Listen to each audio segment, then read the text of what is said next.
23 जुलाई 1906 को मध्य प्रदेश के भंवर गांव में पंडित सीताराम तिवारी और जगरानी देवी के घर एक बच्चा पैदा हुआ, जिसका नाम रखा गया चंद्रशेखर तिवारी। लेकिन बाद में उस लड़के ने खुद को आजाद घोषित कर दिया और कभी अंग्रेजों के हाथों से न मरने की कसम खाई। पंडित सीताराम तिवारी उत्तर प्रदेश के उन्नाव जिले के बदर गांव के रहने वाले थे। बाद में वो भीषण अकाल के चलते मध्य प्रदेश के बावरा गांव में आ बसे। हम आपको कहानी सुनाएंगे चंद्रशेखर आजाद के शहीद होने के बाद की। चंद्रशेखर आजाद के शहीद होने की खबर उनकी मां को कई महीनों बाद मिली। वो पहले ही इस दुख की घड़ी से गुजर रही थी। उस पर जब उन्हें ये पता चला कि उनका बेटा अब नहीं रहा तो पूरी तरह से टूट गई। बताते हैं कि चंद्रशेखर आजाद ने अपनी फरारी के करीब 5 साल बुंदेलखंड में गुजारे। इस दौरान वो ओरछा और झांसी में रहे। ओरछा में सरतहा नदी के किनारे गुफा के समीप कुटिया बनाकर वो 1.5 साल तक रहे। फरारी के समय सदाशिव उनके सबसे विश्वसनीय लोगों में से एक थे। चंद्रशेखर आजाद उन्हें अपने साथ साथ उन्हें भावरा गांव ले आए और उन्हें अपने माता पिता से मिलवाया। सदाशिव चंद्रशेखर आजाद के आजाद होने के बाद भी ब्रिटिश शासन के खिलाफ संघर्ष करते रहे और कई बार जेल भी गए। देश को अंग्रेजों से आजादी मिलने के बाद वो चंद्रशेखर आजाद की माता पिता का हाल चाल पूछने उनके गांव गए, जहां उन्हें पता चला कि चंद्रशेखर आजाद की शहादत के कुछ साल बाद उनके पिता का भी देहांत हो गया। चंद्रशेखर आजाद के भाई की मृत्यु भी उनसे पहले ही हो चुकी थी।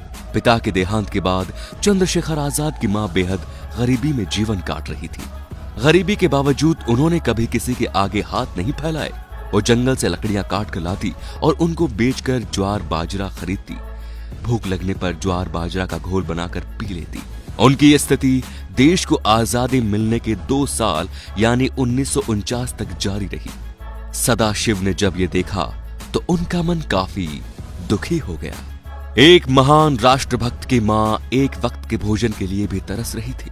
जब उन्होंने गांव से कोई मदद न मिलने का कारण पता किया तो पता चला कि चंद्रशेखर आजाद की मां को एक डकैत की मां कहकर पुकारा जाता था और समाज ने उन्हें बहिष्कृत कर दिया था।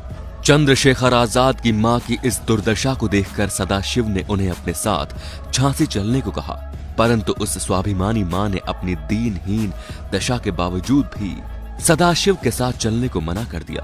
तब चंद्रशेखर आजाद को अपने दिए गए एक वचन का वास्ता देकर सदाशिव जी उन्हें अपने साथ झांसी ले गए। सदाशिव की स्वयं की स्थिति भी बहुत ही खराब थी। उनका घर बहुत ही छोटा था, अतः चंद्रशेखर आजाद के एक अन्य मित्र भगवान दास महोर के घर पर आजाद की माता का रहने का प्रबंध किया और अपने जीवन के अंतिम क्षणों तक वो वहीं रही। मार्च 1949 में जब चंद्रशेखर आजाद की मां जगरानी देवी का झांसी में निधन हुआ, तब सदाशिव जी ने उनका सम्मान अपनी मां के समान करते हुए उनका अंतिम संस्कार अपने हाथों से किया। अपनी अत्यधिक खराब स्थिति होने के बावजूद सदाशिव ने चंद्रशेखर आजाद को दिए गए अपने वचन के अनुरूप चंद्रशेखर आजाद की माता को अनेक तीर्थ स्थानों के दर्शन भी करवाए। यहां से प्रारंभ होता है वो काला अध्याय जो भारतीय राजनीति के उस भयाभर शेरे को प्रदर्शित करता है, जिसमें रोम रोम में चंद्रशेखर आजाद के प्रति केवल जहर ही भरा हुआ था। चंद्रशेखर आजाद की माता के देहांत के बाद झांसी की जनता ने उनकी स्मृति में उनके नाम से एक सार्वजनिक स्थान पर एक पीठ का निर्माण किया। देश की तत्कालीन सरकार ने इस निर्माण को झांसी की जनता द्वारा किया हुआ अवैध और गैर कानूनी कार्य घोषित कर दिया, किंतु झांसी के राष्ट्रवत नागरिकों ने तत्कालीन सरकार के आदेश को महत्व न देते हुए उस पीठ के पास ही चंद्रशेखर आजाद की मां की मूर्ति की स्थापना करने का फैसला किया। जब सरकार को यह पता चला कि चंद्रशेखर आजाद की मां की मूर्ति तैयार की जा चुकी है और सदाशिव और भगवान दास महोर समेत कई क्रांतिकारी झांसी की जनता के सहयोग से मूर्ति की स्थापना करने जा रहे हैं, तो उसने चंद्रशेखर आजाद की माताश्री की मूर्ति की स्थापना को देश और झांसी की कानून व्यवस्था के लिए खतरा घोषित कर दिया। उनके मूर्ति स्थापना के कार्यक्रम को पूरी तरह प्रतिबंधित कर झांसी शहर में कर्फ्यू लगा दिया गया। चप्पे चप्पे पर पुलिस तैनात कर दी गई ताकि ये मूर्ति न लगाई जा सके। उस वक्त के सरकार के इस स्वरूप के खिलाफ आजाद के सहयोगी सदाशिव जी ने ही कमान संभाली और चंद्रशेखर आजाद की माताश्री की मूर्ति अपने सिर पर रखकर इस ऐलान के साथ कर्फ्यू तोड़कर अपने घर से निकल पड़े कि चंद्रशेखर आजाद ने अपनी मातृभूमि के लिए अपने प्राण त्याग दिए तो आज मुझे भी अवसर मिला है और उनके माताश्री के सम्मान के लिए मैं भी अपने प्राण न्योछावर कर दूंगा। अपने इस ऐलान के साथ चंद्रशेखर आजाद की माताश्री की मूर्ति अपने सिर पर रखकर पीठ की तरफ चल पड़े। सदाशिव जी के साथ झांसी के राष्ट्रभक्त नागरिक भी चलना शुरू कर दिए। अपने आदेश की झांसी सड़कों पर बुरी तरह धज्जियां उड़ती देख तत्कालीन सरकार तिलमिला उठी। अपनी पुलिस को सदाशिव जी को गोली मारने का आदेश दे डाला, किंतु चंद्रशेखर आजाद की माताश्री की प्रतिमा को अपने सिर पर रखकर बढ़ रहे थे।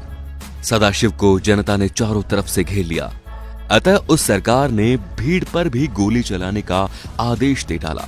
परिणाम स्वरूप झांसी को उस निहत्ती जनता पर तत्कालीन सरकार की पुलिस की बंदूकों की बारूदी अंगारे मौत बनकर बरसने लगे। सैकड़ों लोग घायल हुए, दर्जनों लोग जीवन भर के लिए अपंग हो गए और 3 लोग मौत के घाट उतर गए। इस खूनी तांडव का परिणाम ये हुआ कि चंद्रशेखर आजाद की माताश्री की मूर्ति की स्थापना नहीं हो सकी और आते जाते नागरिकों की प्यास बुझाने के लिए उनकी स्मृति में बने कुएं को भी पुलिस ने ध्वस्त कर दिया। चंद्रशेखर आजाद की माताश्री की 2-3 फुट की मूर्ति के लिए उस देश ने 5 फुट जमीन भी देने से तत्कालीन सरकार ने इनकार कर दिया। तो दोस्तों, तत्कालीन सरकार के लिए कुछ शब्द कमेंट बॉक्स में आप जरूर लिखें। आपके मन में जो भी गुस्सा आए वो खुले मन से नीचे कमेंट में जरूर निकालें और वीडियो को अधिक से अधिक शेयर करें और शहीदों के सम्मान का दिखावटी मुखौटा लेके घूमने वालों की सच्चाई सबके सामने लेकर आएं। धन्यवाद। जय हिंद, जय भारत।